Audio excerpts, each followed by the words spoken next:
Hey everybody, I want to say a quick thank you before we get started for giving me about 10 or 15 minutes of your time to talk to you about this idea that I have for the 21st century curriculum community here at GHS. Some of you are thinking, man, what the heck is this crazy idea he's talking about? So basically what I want to do is I want to get a community of GHS teachers that want to update their curriculum to integrate technology, improve Common Core testing results, and enhance student engagement here at Grossmont High School. Now, you hear all this stuff about Google this and Google that, Chromebook this. Google's the greatest thing in the world. But let's be honest, you guys. You give a kid a boring digital document, it's not any more engaging. They're not going to dive into the text any more eagerly than if you give them a boring paper document. You've got to do something different. And there's a great extension that we all have access to. It's called Google Read and Write. I'm going to show it to you right now. And it's a Google document, but on steroids. So if you look at this document, you think, wow, it looks like every other document. There's this funky toolbar up here, and there's some words that are highlighted in there. But let me show you what this thing does. So I can take any piece of text, and I can... Before the advent of the Industrial Revolution, most people resided in small, rural communities. I can have it read to me. And some of you are thinking, holy cow, that is amazing. I can use that a million different ways. And others of you are thinking, oh my goodness, man, kids are so lazy now they don't have to know how to read. But the reality is, you guys, is reading and the fear that some of these kids have because they can't read at the level that we need them to is a big barrier to them engaging with our curriculum. So if we can start them off, for those of them that are having challenges reading, and get them involved with our curriculum this way, it's going to help them pick up the language, it's going to help them pick up the curriculum and the content that we need. They're going to start to learn the words and learn the vocabulary and learn the spelling as they're watching the screen be read to them. And the other thing it's good for is for us. Sometimes we write these emails, we'll write some curriculum, we'll send it, we'll hand it out, and then we'll go back and read it afterwards. We're like, oh my goodness, I sound like a buffoon.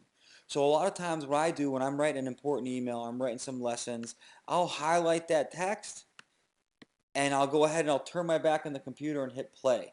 And then that way I can hear my own words spoken to me and I'll catch a lot of my typos, a lot of my errors that way. Now there's a ton of features here. We're not going to get into all of them, but I want to show you two quick ones. First one is this vocab list. So you'll notice those words were highlighted. What this does is when you set up a vocab list, it takes those highlighted words, separates them from the document, and puts them here highlighted. There's a link back to the text those words came from, and then these students can do whatever. Maybe they've got to research the meaning of these. Maybe they've got to use these in a sentences. Whatever it is, you can develop the strategy, but this tool makes those lists for you automatically. A great way for marking the text. The other thing it does is this vocabulary list with definitions, and the definitions come in the written form and in the visual form. So here we see the words, the meaning. There's no symbol here, there's a spot for notes, but as I scroll through here, here's word meaning, visual meaning, and then there's a pretty cool one down here for a worker. No, no word meaning, but there's a visual one. So it's another great way to help the kids engage with the text, to help improve their comprehension, help them improve their understanding of the curriculum that you're trying to get to them. Another great one is this Clearly, and let's be honest, I did not write that Industrial Revolution article. I didn't look at it online and then type it in word for word. And we've all tried to copy a website before and paste it into a document, and you've seen how that turns out. It just doesn't look good. So as I scroll through this website that has this Industrial Revolution article, I don't know what you guys see, but I see a lot of distraction. I see a lot of noise. I see a lot of opportunities for people and students to get off task, right? So I want this text, I want this information, but I don't want the distraction. So this tool, Clearly, what it does is it takes the document, the web address, and it filters out all of the distractions, the comments, the ads, the images, the videos, everything else, and gives me just the text that I want the students to read and comprehend and engage with. So I can highlight this, copy it, and then go ahead and do a Google Doc and paste it in there. Turn on this read and write in Google and let the kids get involved. The kids will get interactive with that text. Another great feature inside of the Google tools, wrong way, is this Translate. So new edition. So you can take any document. I took that Industrial Revolution document, and here is that document translated in Arabic. I don't know Arabic. I barely have a mastery of the English language, and this gets my curriculum, my ideas into any student's hands regardless of their native speaking language. There's a lot of benefits to get involved in this 21st century curriculum community. I'd say the biggest one is this. There's an overwhelming amount of research out there that shows that effective, and I can't stress the word effective enough, but effective use of technology improves student engagement and learning.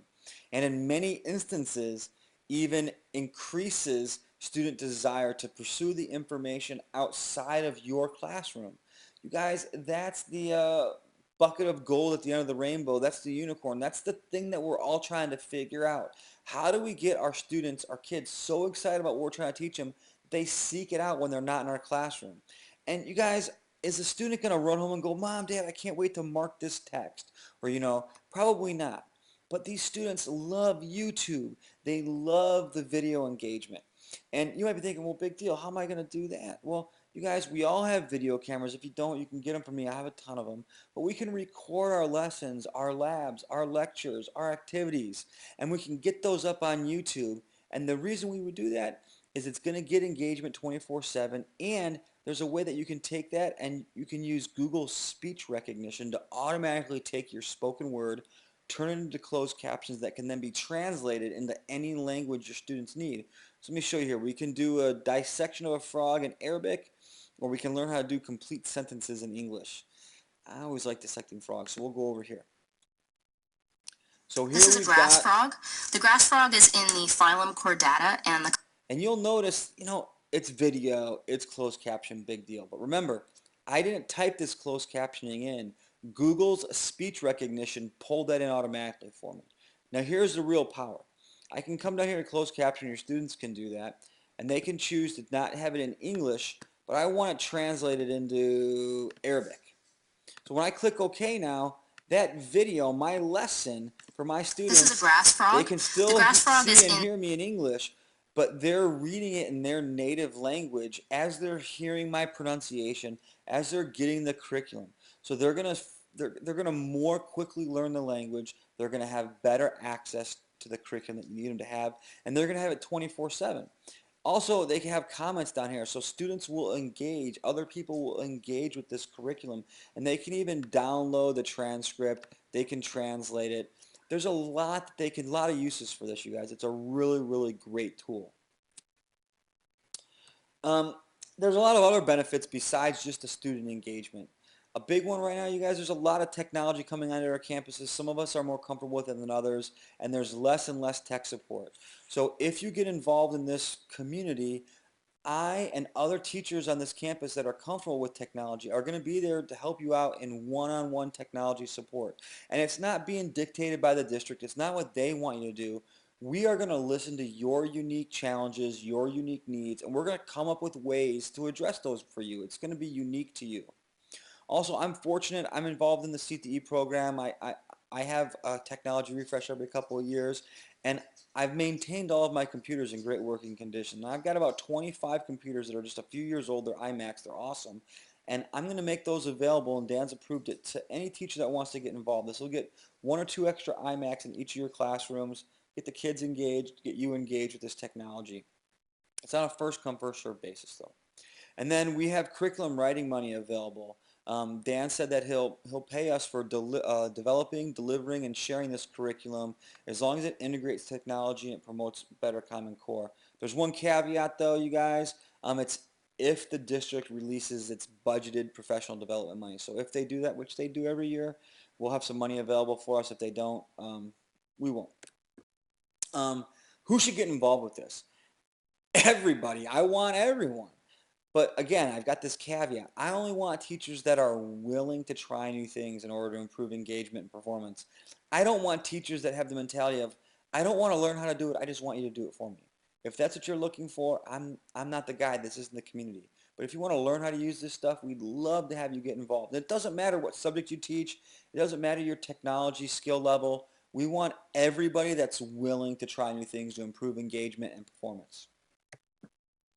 I've got one more example, and it's an example that probably a lot of you have experienced before, but there's been some really significant updates to Google Translate over the last couple months to make it a very powerful tool for us. So Google Translate can take, as we know, any word and translate it, but it also goes ahead and gives us the word in context. It defines it, noun, verb, adjective, and everything that's related to that. But it also does on the translated side, so we can see all the different forms of the word, and we can see them in context, and we can even hear it.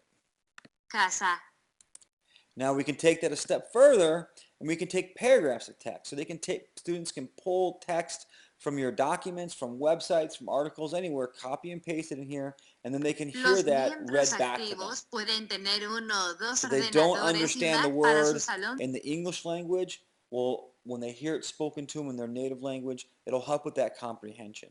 And then a really great piece that I have a feeling a lot of you aren't familiar with is it can translate any website. So here you go, we've got the ASB website, and you see anytime that the word is typed, it's not going to do these pictures up here because that's an image, but anytime it's text, it'll take those words and it'll translate it into whatever language you want.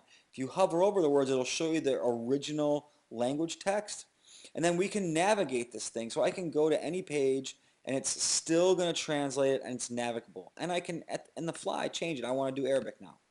So right now here's the ASB website that went from Spanish to Arabic. So really powerful tools, 24/7 access, breaks down those barriers to get engaged and comprehension of your curriculum. How do you get involved? First of all, I want to say it's super easy, and the students are going to love that you're doing this. Absolutely love it. You guys, the members that want to get involved, you're going to determine how much or how little you're involved, how much you want to do. Some of you are going to want to try to do your whole curriculum in 1 year. Others of you are just want to start slow and do 1 or 2 lessons. Whatever you want, we'll make it work. Most of the curriculum development is going to be done online through collaboration tools like email, message board, docs, stuff like that. Occasionally, if you guys want to have a meeting during PLC time, we can do that. If you need face-to-face meetings to help you out with some unique challenges or some unique wants and needs, we can set those up. And if you really want to make sure I reach out to you, then just go ahead and put your name, your email address, and the subject you teach on that piece of paper in front of you. If you don't want to put it on paper, you can email me, or you can just stop by my room 555, and say, hey, I want to get involved. You guys, I really appreciate you taking 10 or 15 minutes of your time, and I really look forward to working with you guys on this. I'm excited for this opportunity. Thanks, everybody. Have a great year.